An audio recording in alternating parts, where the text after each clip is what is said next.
È prevista per martedì 17 dicembre l'autopsia sul corpo di Giacomo D'Avanzo, il 25enne studente universitario di San Donà di Piave, trovato senza vita all'interno di un appartamento di via Raggio di Sole a Padova venerdì sera.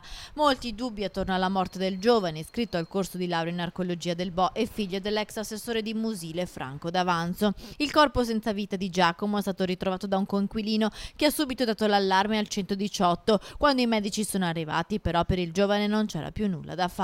I poliziotti entrati nell'appartamento hanno recuperato molti medicinali e della sostanza sospetta che verrà analizzata. Pare anche ci fosse una siringa e un cucchiaino. Il sospetto è che Giacomo possa essere morto per overdose, ma il padre esclude che il figlio si drogasse, anche se conferma l'assunzione di farmaci molto forti per curare l'insonnia. Sarà dunque l'autopsia a chiarire le cause del decesso di Giacomo, descritto da tutti quelli che lo conoscevano come un ragazzo per bene e molto intelligente.